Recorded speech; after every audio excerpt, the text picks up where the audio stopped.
Muy buenos días, mi nombre es Eduardo y vengo del TEC de Monterrey y pues me gustaría hacer una breve entrevista y saber un poco sobre su vida, su trayectoria, sus estudios. Yo estudié Ciencias de la Comunicación, estudié en la Universidad ITESO, es una universidad de Guadalajara, de jesuita, del 78 al 82, ahí fue el tiempo que estudié. Y durante muchos años ejercí mi profesión como comunicóloga. ¿En qué momento decidió usted entrar a la política? ¿Cuándo le llamó la atención? Pues más que llamarme la atención fue darme cuenta que en México las cosas cambian desde los espacios políticos o no cambian porque los espacios políticos hay gente que no quiere que cambie este país. Y entonces eso fue lo que me movió a participar y yo me gradué en 1982 y en 1997, o sea 15 años después, decidí participar en política, decidir en un partido de oposición, porque desde mi punto de vista, si las cosas estaban mal y el sistema estaba mal, entonces tenía que ser en un partido de oposición, ¿no? Y así fue que decidí por Acción Nacional. ¿Y cuáles fueron las cosas que le hicieron salir de ese partido? ¿Cuáles fueron las dificultades que tuvo dentro de él o lo que la hizo salir de ahí? Lo que me hizo tomar la decisión de dejar el PAN fue la misma decisión que me hizo entrar al PAN. Te lo explico. En el 90 y tantos, los 80, los 90, estábamos muy acostumbrados a que terminaba un presidente de la República y había una devaluación, generalmente se separaban hasta de la esposa, eran como ciertas cosas que sucedían que desde mi punto de vista y desde el punto de vista de muchos mexicanos las cosas no estaban bien, ¿no? Hoy que veo que hoy México también tiene un grave problema de corrupción, que el tema de corrupción incluso regresó con más fuerza, que los partidos grandes, el PRI, el PAN y el PRD se parecen. La prueba está que gracias a esto, las redes sociales, hoy tenemos una información que antes no se tenía. Antes se controlaban los medios de comunicación, o sea, no publiques esto, no se publicaba desde la autoridad. Y hoy las redes sociales están haciendo que los medios publiquen cosas que hablan del despilfarro del PRI, del despilfarro del PAN, del despilfarro del PRD, ¿no? Y mi decisión de salirme fue esa. Para mí el PAN lo más importante que le dio a México fue su vocación democrática. A lo mejor ustedes hoy no se dan cuenta porque ya vivimos aparentemente en un sistema democrático, pero en aquel tiempo era una discusión constante que hubiera un instituto electoral, no había credencial.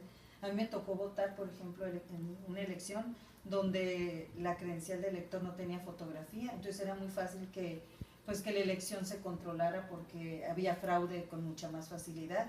Entonces avanzamos en todo eso y yo siento que en eso el PAN fue una de sus aportaciones, pero el PAN perdió su vocación democrática. ¿Y por qué digo que la perdió? Porque empezó a hacer lo mismo que criticaba. Piensa que con despensas puede comprar la voluntad de la gente y eso es muy triste porque además es la gente más vulnerable, y piensa que se puede controlar las cosas igual que antes criticaba al PRI, y por eso decidí renunciar. Y hoy no milito en ningún partido, eso también lo quiero aclarar. No dejé el PAN para irme a militar otro partido. Voy ahora como candidata independiente registrada por Movimiento Ciudadano. Okay. ¿Y qué dificultades se ha enfrentado usted como mujer en la política? Muchas. Yo creo que el espacio en el que las mujeres menos participamos, en número estoy hablando, es en la política. La política es muy difícil, pero yo sí creo que necesitamos que muchas mujeres participen, porque soy una convencida de que las mujeres llevamos otros temas a los congresos, por ejemplo, todos los temas que tienen que ver con la familia, con la violencia al interior de los hogares, esos temas los llevaron las mujeres. Mientras no había mujeres en los congresos, eran temas que no se tocaban. ¿Y qué opinas sobre lo que está ocurriendo más en el centro del país?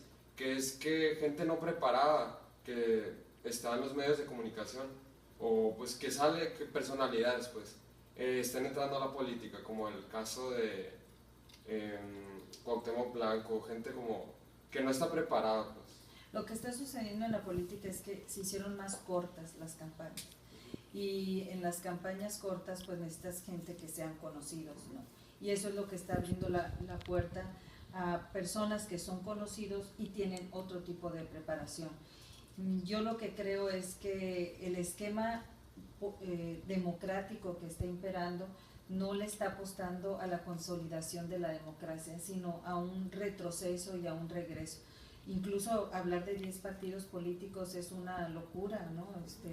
Yo creo que México debería de tener 3 partidos políticos, porque además, bueno, 3, 4, los que tenga, pero 10 realmente son muchos partidos. La gente al final termina viendo a los más grandes, los que tienen más dinero, y entonces te da la impresión de que los partidos, como duran el tiempo, les dan dinero mientras comprueben que tienen el 3%, pues ya tienen una cantidad de dinero y luego desaparecen, pero pues ya se quedan con un dinero, ¿no? La verdad que la democracia en México, desde mi punto de vista, está ahorita en un momento en el que tenemos que defenderla. Al tomar una decisión, es difícil mantener su postura. Por ejemplo, me refiero a si esta va a ayudarle a usted como persona, pero es malo, o sea, se considera malo, o no la va a ayudar, pero es bueno para la sociedad. O sea, ¿cómo toma la decisión en esos casos? Bueno, yo te pongo el ejemplo del agua, no sé si a eso te refieres. Cuando fui presidenta municipal, el organismo operador de agua había pertenecido al Estado, al gobierno del Estado. Y un año antes de que yo fuera presidenta municipal, por una discusión que había entre el gobierno del Estado y el gobierno municipal, el gobierno estatal dijo, ahí te va al municipio, le dijo el organismo, ¿no? Y entonces, cuando yo entré a la presidencia municipal, pues teníamos un organismo que no conocíamos y a los meses me dijeron, no hay agua en Hermosillo. Pero hay maneras de ocultarlo, también me dijeron, hay maneras de que la gente de cierto nivel no se dé cuenta, y a otra gente pues la podemos distraer diciendo que se descomponen tubos y una serie de cosas.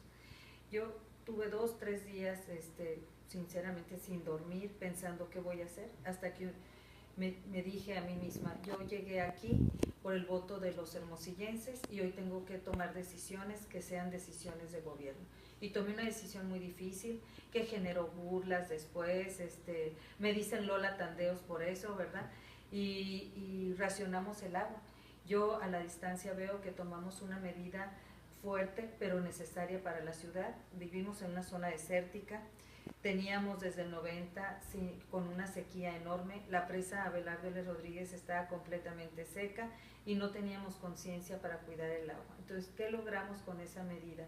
Primero, generar una nueva cultura del agua, hay que cuidar el agua. 2, no había dónde almacenar el agua. Las casas no tenían, se hacían desarrollos de vivienda y a los empresarios de esas viviendas que iban a vender no se les exigía que tuvieran tinacos. Hoy las reglas cambiaron y cualquier fraccionamiento tiene que entregar sus casas con tinaco, por lo menos. Luego logramos construir una nueva fuente de abasto para la ciudad, gracias a los agricultores de la costa de Hermosillo que le vendieron agua a la ciudad. Hermosillo logró la obra de los bagotes, que aún hoy representa el 25% del agua de la ciudad. Esa fue una decisión difícil, pero cuando un gobernante llega ahí y lo que está cuidando es la siguiente elección, bueno, si hoy soy presidente municipal, después quiero hacer esto, pues muchas veces no toman las decisiones que requiere la ciudad. Yo veo que Hermosillo hoy requiere un gobernante, no es que esté haciendo campaña, pero requiere un gobernante que tome decisiones, o sea, alguien que llegue y diga, estas son las decisiones que requiere la ciudad, y al final del día la gente lo entiende. Hoy, si estoy en esta campaña, es porque tengo la conciencia tranquila, puedo ver a la gente, los ojos directamente, y la gente me recibe muy bien. Y hay muchas personas que me dicen, ya entendemos lo del tandeo, ¿no? Y por si las dudas, hicimos un video que se llama Lola Tandeos, ahí lo pueden ver en mi Entonces ahí viene toda la explicación del tema del agua, ¿no? Ahora pasando un poco a lo que está pasando actualmente en el mundo, primero a nivel local, pues ¿usted cómo califica el gobierno de Guillermo Padres, del gobernador Guillermo Padres? Yo creo que desilusionó a mucha gente, porque el PAN era el partido que defendía, insisto, la democracia, la honestidad y la transparencia, y yo siento que defraudó a mucha gente. Una de mis razones para dejar el PAN fue eso precisamente, ¿no? Y yo creo que se esperaba mucho más, y A mí me duele cuando yo escucho gente que dice, bueno, pues es que todos hacen lo mismo. No, pues yo no sé si todos hacen lo mismo. Es más, yo no me atrevería a juzgar, también quiero aclararlo. Yo solamente digo lo que la gente habla, o sea, no se cumplió con la expectativa que se tenía. Esa es la sensación de muchos y también es mi sensación. Ok, ahora pasando al ámbito nacional, ¿cómo considera que está la libertad de expresión en México? Pues la libertad de expresión se la debemos dar gracias a que hay redes sociales, porque aquí en este país si hay un retroceso en los temas democráticos, pues también hay un retroceso en el tema de la libertad de expresión. A mí me preocupa que hay medios de comunicación que solo publican cuando se les paga dinero, o sea, ya dejaron de cubrir noticias, ¿no? Y solamente cubren aquello que se les paga, o sea, antes había una diferencia entre la línea editorial de los medios y la línea comercial, hoy se han cruzado esas. Sin embargo, creo que hay medios buenos y hay medios respetables y hay reglas diferentes, pero sobre todo están las redes sociales. Y a mí me llama mucho la atención porque muchas notas salen primero por las redes sociales y entonces los medios tienen que cubrir esas notas, no pueden quedarse atrás. Eso ha sido maravilloso. Hubo un intento de regular desde el Senado el internet y las redes sociales y afortunadamente eso no prosperó y yo creo que son de esas cosas que no debemos permitir. Debemos tener esa libertad para decir, hablar y pensar lo que uno desee, con respeto a terceros, evidentemente. Sí, claro. Y por último, ¿qué beneficios brindará el que Cuba y Estados Unidos hayan renovado sus relaciones?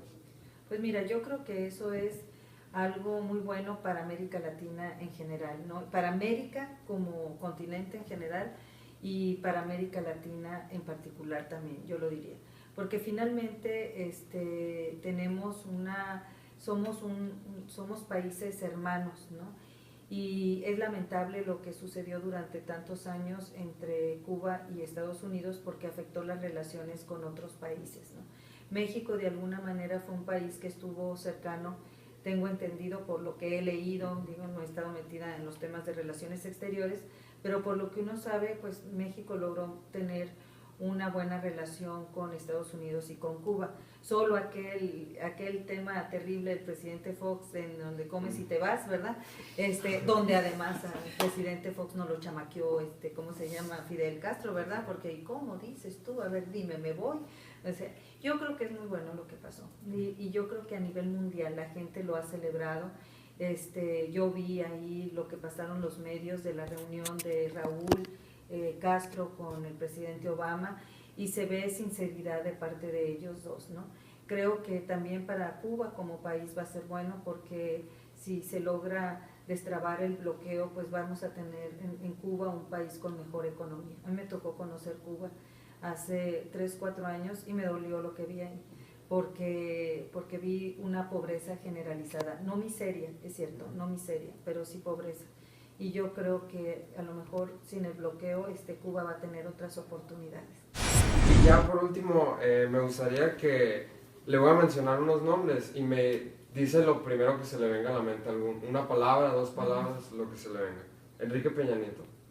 Un presidente del PRI. Andrés Manuel López Obrador. Pues un líder empecinado, yo diría, perseverante. Manlio Fabio Beltrones. Un político sonorense reconocido, por propios y extraños, yo diría. Javier Gonda. El candidato del PAN. Claudia Pavlovich. Candidata del PRI. Damián Cepeda. El candidato del PAN, no es decir yo. Juan Valencia. Pues es el presidente del PAN, o sea, no quisiera calificar a nadie, pues así. No, está bien. Muchas gracias entonces. Las opiniones personales no las hago. Pues merecen todo mi respeto todos ellos, ¿no? Muchas gracias. No, pues muchas gracias.